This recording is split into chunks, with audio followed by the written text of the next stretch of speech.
জান্নাতের কাছে যাওয়া এবং জাহান্নাম থেকে দূরে আসার সবচেয়ে উত্তম পদ্ধতি হচ্ছে আল্লাহর বান্দা প্রবৃত্তির অনুসরণ থেকে নিজেকে বাঁচাবে এবং আল্লাহ রাব্বুল আলামিনের সামনে দাঁড়ানোকে ভয় করবে।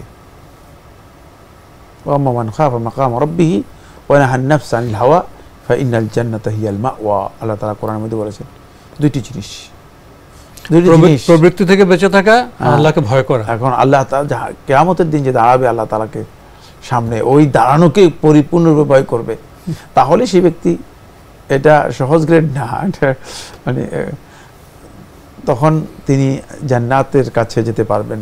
মানে নির্দেশ অমান্য করাই হচ্ছে অসদাচরণ, অবাধ্যতা এবং তিনটি জীব।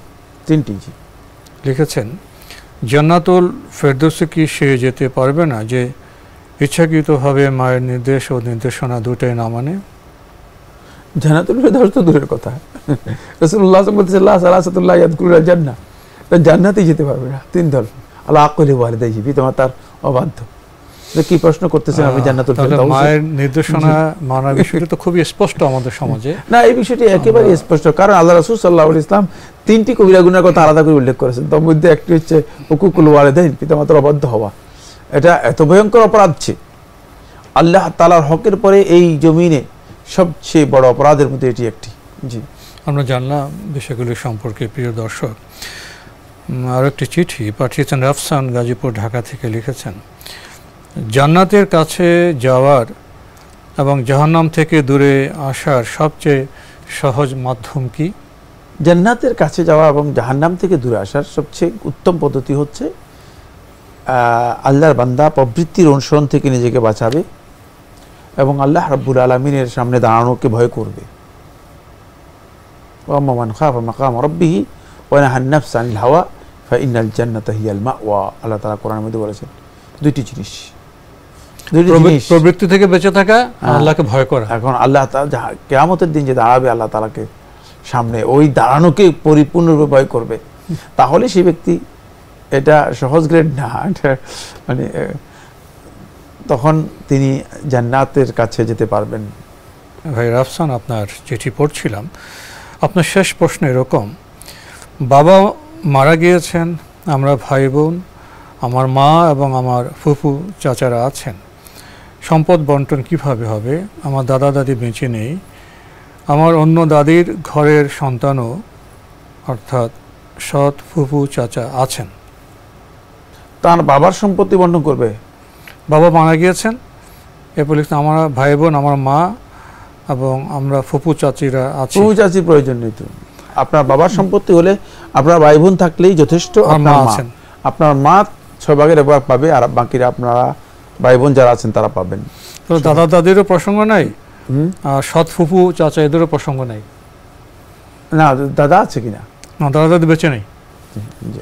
তাহলে শুধু আপনার ভাই বোন আর মার মধ্যে বন্টন হয়ে যাবে। আমরা খুবই গুরুত্বপূর্ণ বিষয়ে অবগত হলাম। প্রিয় দর্শক, আমাদের হাতে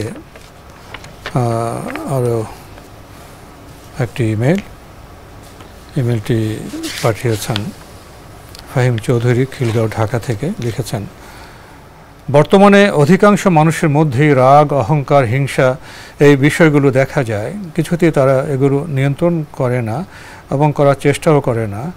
মসজিদের ভিতর পর্যন্ত ঝগড়া লেগে যাচ্ছে, কেউ কাউকে ছাড় দিচ্ছে না। এরকম রাগী, হিংসুটে, অহংকারী মানুষগুলো পরকালে কিভাবে আটকে যেতে পারে জানাবেন? রাসূলুল্লাহ সাল্লাল্লাহু আলাইহি ওয়াসাল্লাম বলেছেন যে হিংসা এবং ঈমান কোন অবস্থাতে লা ইয়াজতামিউ হাসাদুন ওয়া ঈমান। ঈমান এবং হিংসা ফি কলবি ইমরিন মুসলিম আও ফি কলবি রাজুলিন মুমিন, একজন ঈমানদার ব্যক্তির অন্তরের মধ্যে ঈমান এবং হিংসা একসাথে হবে না, একসাথে যায় না। আর যদি মান কানা ফি কলবিহি মিসকালু যারাতিন মিন কিবর, যার অন্তরের মধ্যে যারা পরিমাণ অহংকার রয়েছে সে জান্নাতই পাবে না। সুতরাং কিয়ামতের দিন প্রশ্নই আসে না।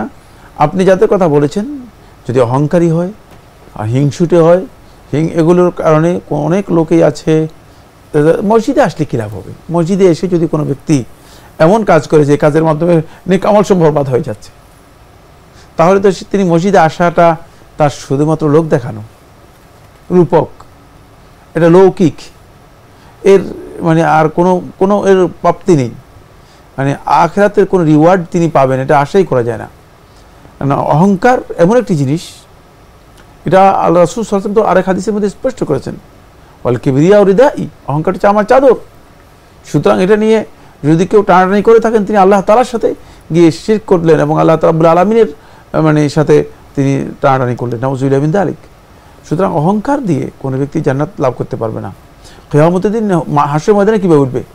রাসূলুল্লাহ সাল্লাল্লাহু আলাইহি ওয়াসাল্লাম বলেছেন অহংকারীদেরকে উঠানো হবে, মানে তাদের আকার হবে সাইজে পিঁপড়ার মতো, সাইজটা হবে আমাদের পিঁপড়ার সাইজের মতো, আল্লাহ ভালো জানে।